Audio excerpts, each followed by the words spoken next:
Assalamualaikum warahmatullahi wabarakatuh. Sebelumnya, perkenalkan kami dari kelompok 4 akan mempresentasikan materi machine learning yang dimana anggota kelompoknya yaitu yang pertama ada saya Sri Putri Utami, ada Fadli Abdurrahman, ada Kevin Nugraha, dan juga ada Rio Septiawan. Nah, sebelumnya untuk subtopiknya di sini terdapat ada definisi machine learning, ada tipe machine learning, ada langkah-langkah dalam materi tersebut machine learning, juga ada alur kerja machine learning, lalu ada tools dan framework untuk machine learning, serta yang terakhir yaitu kesimpulan. Saya Rio Septiawan, saya di sini akan menjelaskan apa itu definisi machine learning dan tipe machine learning. Definisi machine learning adalah machine learning merupakan bidang studi yang fokus kepada desain dan analisis algoritma sehingga memungkinkan komputer untuk dapat belajar. Dan di sini juga ada definisi menurut para ahli. Menurut Samuel, machine learning adalah algoritma yang bersifat spesifik atau umum, di mana algoritmanya tersebut dapat menghasilkan sesuatu yang menarik atau bermanfaat dari sejumlah data. Harus menulis tipe yang spesifik. Ada 4 tipe machine learning. Yang pertama itu adalah supervised learning. Merupakan tipe machine learning yang sering disebut dengan pembelajaran terarah. Machine learning ini nantinya akan belajar berdasarkan kumpulan data yang terlatih yang telah diberikan juga. Setelah terbentuknya model, akan diterapkan pada uji coba dan akan muncul dari uji coba tersebut output dari hasil belajar machine learning.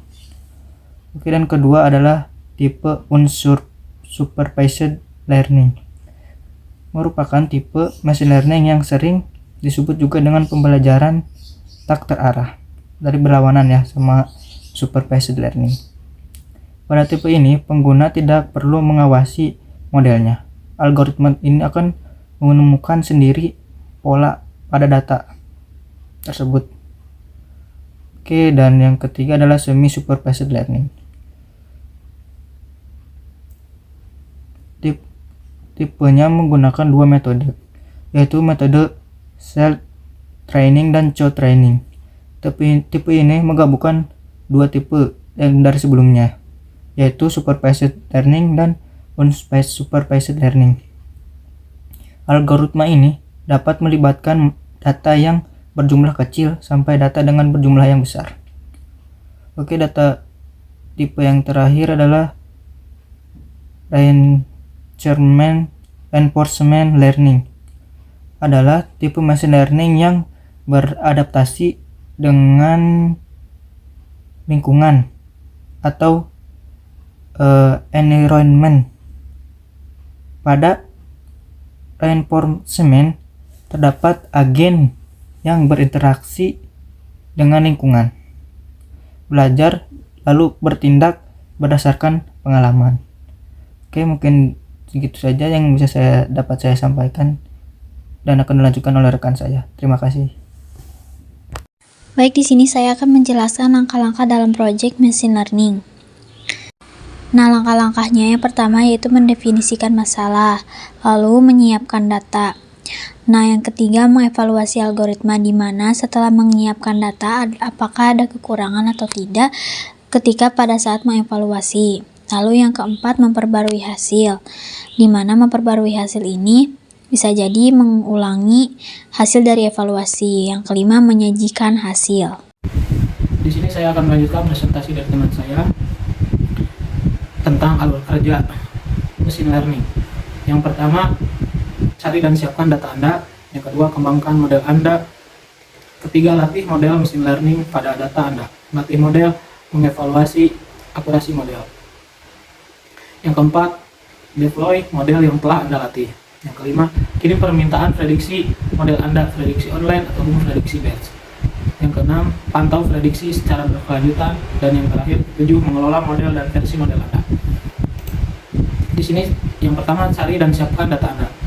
Setelah menjadi sumber data Anda harus menganalisis dan memahami data tersebut, serta menyiapkan sebagai input untuk memproses pelatihan. Misalnya, mungkin perlu melakukan hal-hal seperti berikut. Yang pertama, gabungkan data dari berbagai sumber dan rasionalisasi data tersebut menjadi satu. Yang selanjutnya, visualisasikan data untuk mencari tren. Terus menggunakan bahasa dan alat yang berfokus pada data untuk menemukan pola dalam data. Lalu juga pemrosesan data. Pada langkah pemrosesan data, mengubah data bersih yang valid ke dalam format yang paling sesuai dengan kebutuhan model Anda. Berikut adalah beberapa contohnya yang saya akan bacakan, seperti menormalisasi data numerik ke skala umum, menerapkan aturan pemormatan pada data, misalnya menghapus pemberian tag HTML dari filter teks, mengurangi redundasi data melalui penyederhanaan, misalnya mengompresi filter teks menjadi presentasi teks kata-kata. Yang kedua, mengembangkan model Anda. Membuat kode pada model Anda, mengembangkan dan menggunakan teknik ML atau machine learning yang telah ditetapkan atau dengan menentukan operasi dan pendekatan baru. Ketiga, melatih model machine learning pada data Anda. Saat melatih model, Anda memberinya data yang sudah Anda ketahui nilainya untuk atribut, data target, atau filter. Anda menjalankan model untuk memprediksi nilai target tersebut untuk data pelatihan Anda, sehingga model dapat menyesuaikan setelan agar lebih sesuai dengan data, dan dengan demikian Anda memprediksi nilai target dengan lebih akurat. Demikian pula saat mengevaluasi pada model terlatih, Anda harus memasukkan data yang berisi nilai target ke model tersebut. Anda membandingkan hasil prediksi model dengan nilai aktual untuk evaluasi, lalu menggunakan teknik statistik yang sesuai dengan model untuk mengukur keberhasilannya. Dan yang keempat, deploy model yang telah Anda latih. Selama pelatihan, Anda menerapkan model pada data yang diketahui untuk menyesuaikan setelan dan meningkatkan hasil. Jika hasilnya cukup baik, kebutuhan aplikasi, Anda harus mendeploy ke model sistem apapun yang menggunakan aplikasi Anda, lalu mengujinya. Untuk menguji model, jalankan melalui data tersebut dalam konteks sedekat mungkin dengan aplikasi akhir dan infrastruktur produksi. Yang kelima, kirim permintaan prediksi ke model Anda. Mengirim permintaan ke prediksi ke model Anda, Alfrom menyediakan layanan yang diperlukan untuk meminta aplikasi per model Anda di cloud. Ada dua cara untuk mendapatkan prediksi model terlatih, seperti prediksi online, terkadang disebut prediksi HTTP, dan prediksi batch.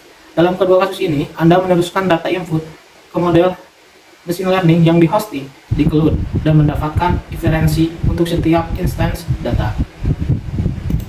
Yang keenam, pantau prediksi secara berkelanjutan. Memantau layanan prediksi Anda, pantau prediksi Anda secara berkelanjutan, dan Alfrom menyediakan API untuk memeriksa tugas yang sedang berjalan. Untuk itu, berbagai alat Google Cloud mendukung pengoperasian model yang di-deploy seperti Cloud Login dan Cloud Monitoring. Baik, di sini saya akan menjelaskan tools dan framework untuk machine learning. Yang pertama, ada Microsoft Azure Machine Learning Studio. Nah, tool machine learning yang satu ini memungkinkan pihak developer yang belum mempunyai pengalaman di bidang machine learning untuk menggunakan fungsi drag and drop, di mana platform ini memberikan peluang untuk membangun solusi secara langsung melalui cloud dan membuat aplikasi bisnis intelligence. Juga Microsoft ini menawarkan tools penunjang yang memungkinkan pengolahan big data dan analitik menjadi informasi yang bermanfaat. Nah, yang kedua ada IBM Watson, di mana IBM Watson ini adalah serangkaian open source atau API suite di mana user dapat menerima akses menuju sample codes, start code toolkit, dan membuat cognitive search engine serta filter agents. Nah, yang ketiga ada Anaconda, di mana Anaconda ini tetap beroperasi meskipun dijalankan bersama tools dan platform yang lain. Hal ini memungkinkan lebih dari 1.500 Python dan R managed libraries serta berbagai model environment seperti yang pertama ada Dask, ada NumPy, dan juga Pandas yang telah kita pelajari sebelumnya. Lalu ada Keras. Nah, Keras ini merupakan Python Deep Learning Library yang menjalankan eksperimen machine learning secara cepat, di mana library ini dapat dijalankan di GPU dan CPU untuk mendukung jaringan berulang seperti konvolusi dan juga kombinasinya. Lalu ada PyTorch. Nah, PyTorch secara khusus dibangun di atas framework Torch dengan ide pengembangan demi pengalaman modeling yang lebih cepat dan fleksibel, di mana alur kerjanya mirip dengan NumPy, Scientific, Computing Library, dan juga berbasis Python. Nah, lalu ada Caffe2, di mana Caffe ini merupakan tools machine learning yang dibangun untuk menghasilkan proses pengolahan data secara mendalam yang lebih efisien. Hal ini diutamakan pada model kompleks dan dukungan terhadap mobile development, seperti model deployingnya yang dapat berjalan lebih ketika integrasi seperti Visual Studio atau Xcode atau di Android Studio. Di sini yang terakhir ada Amazon Web Service. AWS atau Amazon Web Service merupakan platform yang menyediakan layanan machine learning dan artificial intelligence, di mana layanan AI yang tersedia meliputi berbagai fitur. Pertama ada computer vision, ada language recognition, ada speech generation, ada build recommender system, dan yang terakhir ada prediction models. Jadi kesimpulannya yaitu machine learning itu apa sih sebenarnya? Machine learning itu merupakan sebuah contoh di mana algoritma untuk mengenali tulisan tangan yang dapat digunakan untuk mendeteksi email yang berisi spam dan bukan spam tanpa menggunakan kode.